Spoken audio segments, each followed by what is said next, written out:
O Flamengo venceu o Vitória por 2-1 e finalmente conquistou a primeira vitória no Campeonato Brasileiro, mas eu não consigo ficar feliz. Eu realmente tô chateadíssimo, para não dizer pé da vida. Mas não é com os jogadores. Eu tô pé da vida com outra coisa, porque eu gosto de futebol. E eu já vou começar esse vídeo falando sobre isso, porque falar de tática sem tatiquez só pode ser depois que a gente vencer esse ponto, que ele tem que ser prerrogativa básica para qualquer coisa que a gente vai falar daqui para frente. Aspas pro Felipe Luiz: infelizmente o campo estava em péssimas condições. Será que os dados comprovam isso ou colocam coisas que fazem referência a isso? Fomos no iScout analisar toda a série histórica dos últimos 365 dias de Flamengo. Foram 78 jogos analisados e essa partida foi a partida líder em chutões entre os jogos que o Flamengo teve 11 contra 11. 30 alívios na partida, a média do time são 12,22. Pensa num jogo ruim do Flamengo aí. Pensou? Pois é, o Flamengo não deu muito chutão e nem deu perto disso de chutão. O Flamengo nunca fica nem perto de 20 chutões por jogo. Nesse jogo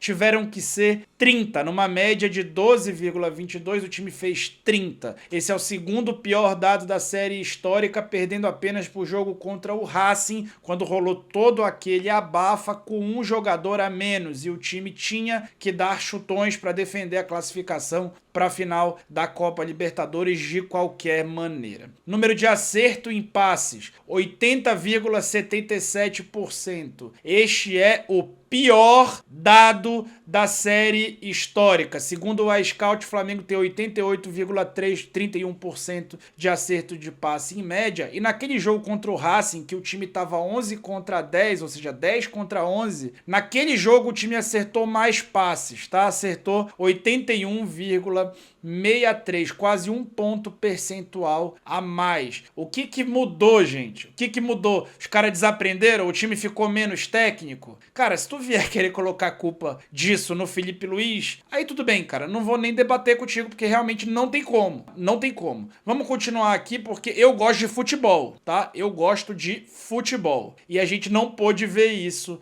da forma como deveria ter podido na noite de ontem. 122 bolas perdidas, tá? A média do Flamengo são 100,22. Esse é o quarto pior dado em 78 jogos, tá? 147 foi o pior dado contra o PSG, que teve 2 tempos de prorrogação, 30 minutos a mais de jogo. Além disso, teve contra o Estudiantes, numa péssima partida do time, que teve bastante semelhança até com o estilo de jogo que o Vitória tentou impor para esse jogo. Então, 129 contra o Estudiantes, mas naquele jogo o Flamengo tomou mesmo um nó tático. Realmente uma excelente partida do treinador adversário, focado num centroavante de referência diferente, tem muitas diferenças, na verdade, com o que o Vitória tentou impor. E 126 num ótimo jogo contra o Inter, 2-0 fora de casa no segundo jogo da Libertadores, mas tem aquela pressão, aquele abafa ali que gerou um número grande de chutões, especialmente no início do jogo. Esses dados são suficientes para te fazer entender que o gramado condicionou a partida de futebol? Eu espero que sim. Mas agora a gente vai poder falar dos problemas do time e também do que teve de bom nessa partida, porque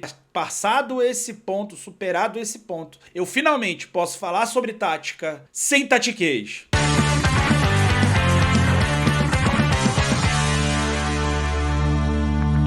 O Vitória, que vinha jogando com esse time base, fez algumas alterações para essa partida. Manteve o esquema tático, inverteu os volantes de lado e mudou o zagueiro pela direita, o zagueiro pela esquerda. Passaram a ser Kaique e Luan Cândido. O Mateuzinho entrou no lugar do Canta La Piedra. O Natan entrou na lateral direita no lugar do Mateuzinho lateral, ou do Mateus lateral. Com relação à movimentação, ele optou pelo Kaique, muito mais por ele ter mais característica de volante do que de zagueiro em relação ao Richelli. A ideia era ter maior mobilidade para poder proteger esse espaço que ficaria entre linhas, que deveria ser a grande aposta do Flamengo. Tanto ele quanto o Luan Cândido tinham essa regra de ação. O Luan, que foi lateral por muito tempo, é um cara que entende bastante desse salto de pressão, quando você tem que saltar para ir caçar nesse entrelinhas, e isso o Flamengo impôs bastante ao Vitória. A gente vai mostrar já já. As escalação do Flamengo a gente gabaritou de 1 a 11, explicou qual deveria ser o plano de jogo e a intenção do Felipe foi executar exatamente aquele plano de jogo. Inclusive o time abre o placar executando aquele plano de jogo e sendo beneficiado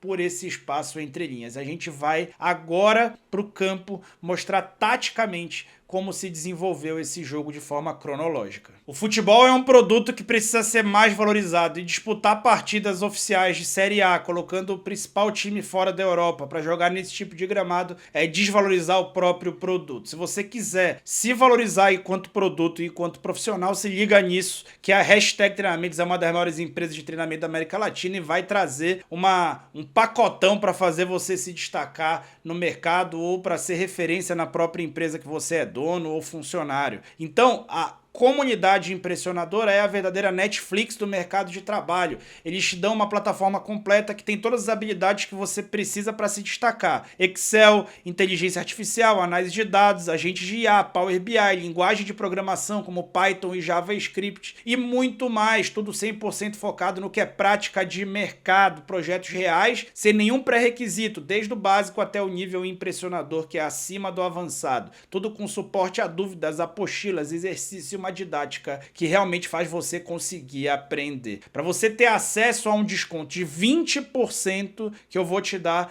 com o cupom FALSO9, basta você clicar no link na descrição do vídeo ou no comentário fixado. Então aproveite! A ideia inicial do Flamengo era exatamente aquela que a gente sugeria, né? Manter os laterais mais baixos do que normalmente ficam, né? Geralmente o lateral direito, quando é o Emerson Royal, fica espetado ali. Então a ideia foi manter os laterais mais baixos e os volantes também, para que eles atraíssem a marcação dos dois volantes do Vitória. E aí assim a tentativa era encontrar espaço no entrelinhas. E para evitar isso, o remédio do Vitória era ter o Kaique e o Luan Cândido fazendo esse avanço para bloquear o entrelinhas e perseguindo individualmente, praticamente sempre, Paquetá e Arrascaeta, que eram os meias que buscavam encontrar esse espaço. No mais, era um 5-4-1 que virava um 4-2-3-1. Ofensivamente, a ideia era sempre a mesma, um time rústico de bolas longas, inversões, cruzamentos e tentativa de finalizar rapidamente a jogada. Mas quem foi mais eficiente em contragolpear foi o próprio Flamengo, depois de uma interceptação do ótimo Emerson Royal nessa partida, que interceptou já armando. O Paquetá deu, na verdade o Pedro deu para o Arrascaeta, que encontrou o Everton Cebolinha no mano a mano contra o lateral Natan. E aí ele leva a bola para dentro para encontrar o espaço entre linhas, a última linha afunda e depois sai para tentar proteger uma finalização dele. Quando tem 3 jogadores em um só, eu te garanto que tem alguém livre.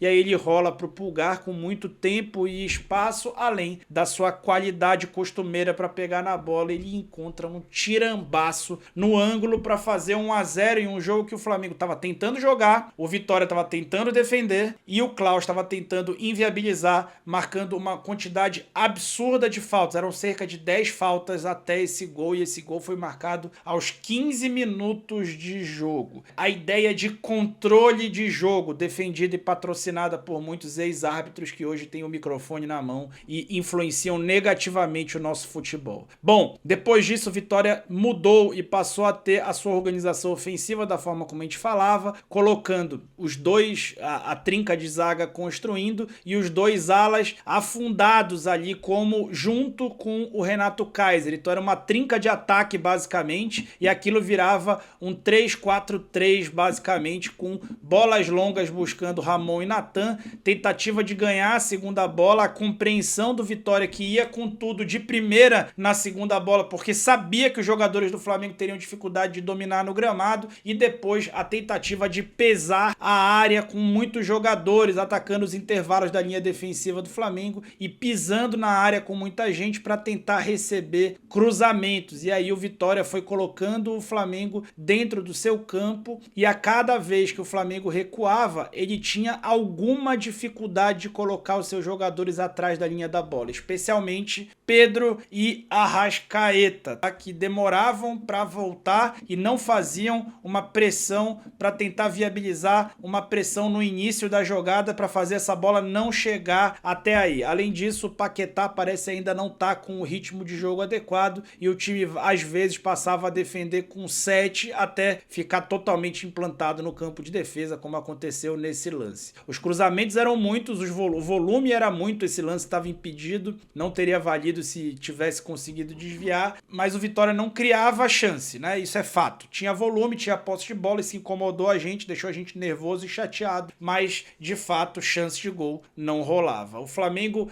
ficou intranquilo e essa intranquilidade barra luta contra o gramado fez o time ter muita dificuldade para sair jogando. Opções de passe eles até tinham, o time coordenado à sua maneira, deixando as distâncias ideais entre os jogadores dentro de campo para tentar gerar linha de passes e progredir com esses passes. A linha de passe até estava aberta, mas os jogadores pareciam não conseguir confiar, seja no companheiro e a capacidade de dominar, seja no próprio gramado, no comportamento dele para esses passes. Tentavam jogar um pouco longo e quem recebia a bola não conseguia dominar. Essa foi a vez do Cebolinha, que a bola ficava viva depois da tentativa de dominar. Aqui, um outro problema dessa construção do Flamengo. Um time que tem muita qualidade e está acostumado a acertar jogadas fora do comum, evitava jogar fácil, dar o passe mais curto, dar o passe no pé. E aqui o Pulgar tenta dar no espaço para o Emerson Royal, mas a bola não vai sair como ele quer, ainda vai sair quicando, igual bola de gude lançada pelo ar, assim, não rolada. E gerou um 3 contra 1 em cima do Royal. Ele, Pulgar, baixou ali, mas até aí os caras vão progredindo, porque quando você está em desvantagem numérica, você tem que andar para trás, né? O Rossi mesmo, quando tentava dar bolas longas, parecia nunca conseguir pegar em cheio na bola, não conseguia pegar nem embaixo. Acho que o gramado alto tirou a referência da fatiada dos jogadores que não conseguiam pegar embaixo na bola. E aqui ele tinha duas opções para bola longa, o Flamengo entendendo que tinha que jogar essa bola mais longa, mas ele não conseguia acertar e dava no meio entre Pedro e De Arrascaeta. E o Flamengo perdia a bola, tentava trocar passes, trocava passes para trás, não simplificava os passes, né? Não se aproximava mais em campo, porque tá acostumado a jogar com essas distâncias, e aí a bola voltava para o Rossi, ele voltava a ter dificuldade para sair jogando, voltava a não conseguir pegar em cheio na bola, e a tentativa de ora jogar no pé do companheiro, ora jogar no espaço onde está ocupado pelo adversário, fazia com que o Flamengo se recuasse cada vez mais. Muito claramente não era jogo para bola no pé. Aqui, só que o time não entendia isso. Aqui o Pedro dá pro Arrascaeta e ele vai carregar a marcação para fora do lance, só que o Arrascaeta tá com a bola no pé e assim, ele não é um jogador rápido de 1 contra 1. Então ele vai driblar, o correto seria o Pedro ultrapassar em diagonal nas costas do marcador do Arrascaeta. Isso abriria tempo e espaço para o Arrascaeta conseguir acionar o Paquetá, mas diante de todo o contexto do adversário voltando, se compactando, ele sabe que se essa bola vai até o Paquetá, enquanto ela viaja, o Ramon já chega e já tá pressionando o Paquetá, que vai ter que se virar com o gramado e com o Ramon. E aí o que ele faz? Vai ter que voltar o passe para trás de novo. Muitas vezes o Flamengo jogava para trás porque de fato não conseguia confiar e também não estava coordenado tão bem, muito por conta de não estar compreendendo qual era o jogo para ser jogado. Mais um chute do Rossi mal dado ali. Até que o camisa 10 da zaga, gênio, entendeu. A bola é no espaço. E ele teve o apoio muito luxuoso do Everton Cebolinha, que deu a opção desse passe no último lance do primeiro tempo. E aí, essa mágica encontrada por esses dois fez o Flamengo sair do primeiro tempo com 2-0, que nem eles mesmo lá dentro conseguiam acreditar que essa vitória estava vindo dessa maneira. Para o segundo tempo, o Flamengo voltou diferente. Ah, mas eram as mesmas peças. Pois é, deixa o like que eu vou te contar. Deixa o like no conteúdo para que ele seja indicado pelo máximo número de gente. Modéstia à parte, acho que o vídeo de hoje está com bastante conteúdo e com conteúdo muito relevante para tirar alguns mitos e algumas teimas, e tem gente zangada demais aí, sem trazer argumento. Quem quiser refutar meus argumentos aqui, eles estão na mesa. Tente tecnicamente que a gente vai ter ótimos debates. Então, vamos lá. O Flamengo volta diferente com o quê? Os jogadores ficam mais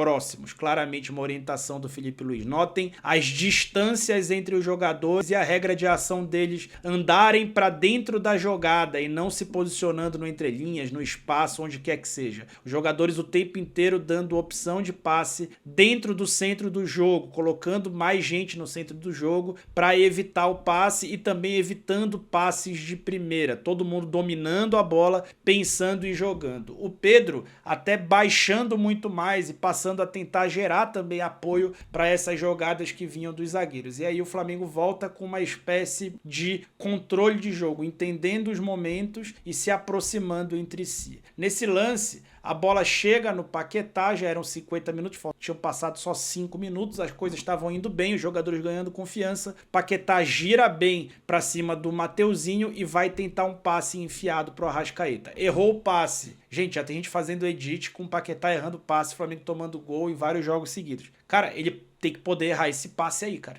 Ele é o meia do time. Ele tem que poder errar esse passe. Errou o passe, a bola foi bem colocada, longa nas costas do Léo Ortiz e do Léo Pereira, que estavam à frente da linha do campo, porque esse jogo apoiado exige que todo mundo se aproxime e eles vão acabar se aproximando da linha de fundo do adversário. Bola nas costas do Léo Ortiz e ele se recupera bem do lance, visivelmente melhor fisicamente. Se recupera bem do lance, notem como agora ele já está atrás da linha da bola, ele já está protegendo a profundidade e essa é a missão dele nesse momento. Atenção para a técnica de zagueiro. O que ele tem que fazer nesse momento é o quê? Ele está no 1 contra 1, longe da própria baliza, contra um adversário e entende que a cobertura está chegando. O que o Léo Ortiz tem que fazer é garantir tempo para que os seus companheiros cheguem para abordar o Renato Kaiser. Se ele dá o bote, aí ele comete um erro juvenil, porque ele dá o bote e com isso entrega a oportunidade facilitada do Renato Kaiser chegar à linha de fundo. Esse risco do bote ele tem que correr quando o time está amassando lá na frente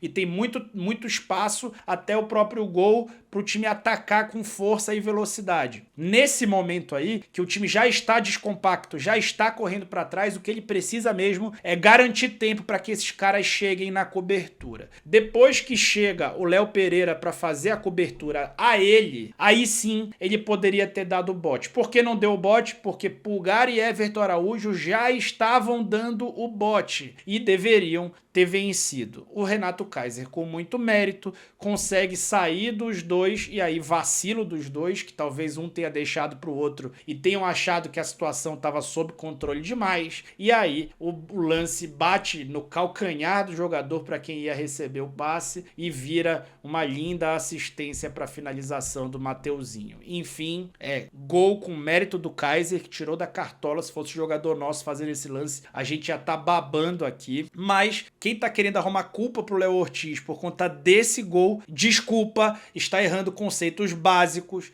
de futebol e da função de um zagueiro, tá bom? Vamos lá. Placar condicionado, o Flamengo faz o que deveria ter feito no intervalo. Eu já pedia no intervalo que o Filipe Luís colocasse força dentro de campo. Muito claramente, apesar dele ter aproximado os jogadores, faltava força para ganhar os duelos contra os adversários e contra o gramado. E a entrada de Plata e Carrascal, dois dos caras mais fortes do elenco e com ritmo de jogo, ajudou o time a ter sim um controle do jogo até o final mesmo. Tá? Até o final mesmo. O pênalti foi um caso fortuito e é o único lance de perigo do Vitória no segundo tempo. O Flamengo continuava ali construindo bastante apoiado, reduzindo bastante a distância entre os seus jogadores, mas tinha no Plata e no Carrascal uma dupla de ataque ao espaço e também que dava apoio e estava acertando mais as jogadas, entendendo o jogo que tinha que ser jogado. Olha aí o Plata se projetando para receber o passe do Royal, que foi um gigante no jogo, talvez o melhor em campo, e entregando para o Carrascal também no espaço. Sem a bola, a dupla também pressionava muito mais do que Arrasca e Pedro, e Paquetá e Pedro também. E isso condicionou o Vitória a não ter uma saída tão limpa e quase gerou gol para o Flamengo. Se o Plata tivesse mais fome de gol, ele teria finalizado essa bola em gol. Acabou tendo uma segunda chance, finalizou bem essa jogada e depois de dar o pivô, de fazer... O jogo associativo do Plata é absurdo, cara. O jogo dele sem a bola, seja no momento que o time tem a bola e no momento que o time não tem a bola, é incrível, cara. Se ele tivesse gol, ele tava no Real Madrid. E aí ele finaliza no arco ali, o goleiro fica parado, só esperando a bola estufar a rede. Se tivesse rolado esse 3-1, a análise de muita gente estava diferente aí sobre a partida. Depois disso, acontece mais um gol saindo de arremesso lateral, mais um lance capital saindo de arremesso lateral. A segunda bola chega para o Everton Araújo, que aí cometeu uma falha. Eu venho advogando por ele no time titular. Ele não foi bem no jogo, mas também muito condicionado ao contexto dessa partida, que acabou o sobrecarregando também defensivamente e ofensivamente. Mas ele tenta fazer um recuo, o Léo Pereira não estava tanto esperando esse recuo, o recuo é curto demais, o Léo Pereira tenta ir, e aí o Kaiser chegar antes dele gera espaço às costas, que o Kaiser muito inteligentemente já vai atacar. O Kaiser sempre contra o Flamengo joga bem, né, cara? E aí coloca essa bola na profundidade, aí o Alexandro, desculpa.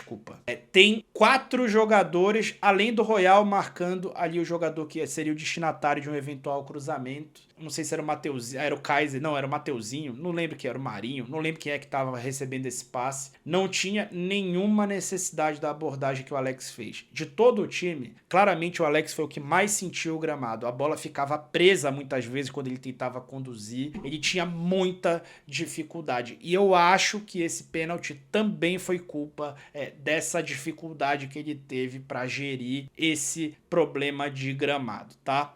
Enfim, fez um pênalti claríssimo, bem marcado pelo Klaus e não convertido porque temos Agustín Rossi. Um grande time de futebol, na minha opinião, tem que ser capaz de defender em diferentes maneiras. Na verdade, tem que ser capaz de vencer partidas de diferentes maneiras. Isso demonstra uma espécie de mentalidade de crescimento. Eu falei bastante sobre isso, né? Inspirado no livro Mindset da Carol L. Dweck, americana que escreveu esse livro. Ela fala sobre mentalidade fixa e mentalidade de crescimento. A mentalidade fixa geralmente é a entregue aos mais talentosos, que acreditam que nasceram com aquele dom vindo dos céus e que a partir daquele dom ele vai conseguir vencer na vida. Qual é o problema? É que quando ele não consegue vencer a partir da sua qualidade, do seu talento, ele não tem outra maneira de vencer. E aí ele costuma ser uma pessoa reativa, que coloca a culpa nos outros, nas circunstâncias e no mundo para não alcançar os resultados. A mentalidade de crescimento, geralmente, é aquela que os menos talentosos passam a ter, porque eles entendem que eles precisam ter alguma forma de perseverar na vida. E essa maneira, às vezes,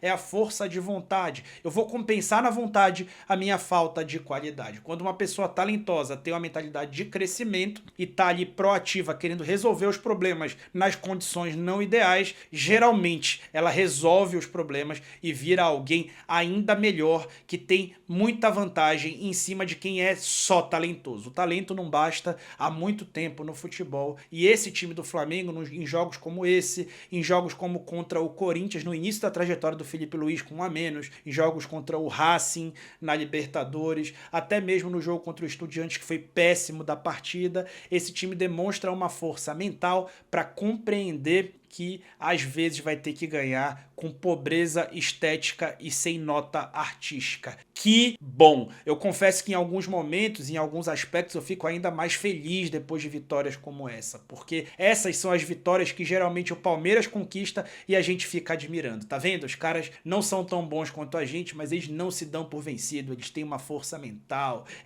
sangue quente, coração tranquilo, sabe-se lá o que, né? Nem sei se acertei esse termo. Enfim, não me convença a ficar triste com uma vitória, especialmente nessas circunstâncias. Jogar mal, às vezes, não é um ato assim que tem uma culpa direta de alguém ou de algo. Às vezes, jogar mal tem a ver com o contexto, e a gente nunca pode desprezar contexto para analisar futebol. Nunca! Do contrário, a gente vai acabar não fazendo uma crítica honesta ou isenta. Aliás, tem muita gente que tem me acusado de falta de isenção. esqueça a mim. Pegue só meus argumentos e tente contrapor. Eu desafio você e qualquer um que queira fazer isso, porque eu adoraria ter esse nível de debate, tá bom? Eu espero que você também se prepare cada vez mais para sua carreira, assim como a cada dia eu busco me preparar, utilizando a comunidade impressionadora que é a verdadeira Netflix do mercado de trabalho. Aproveite o cupom FALSO9 que vai te dar 20% off, tá bom? Vencemos! Vencemos, não convencemos. O convencimento vem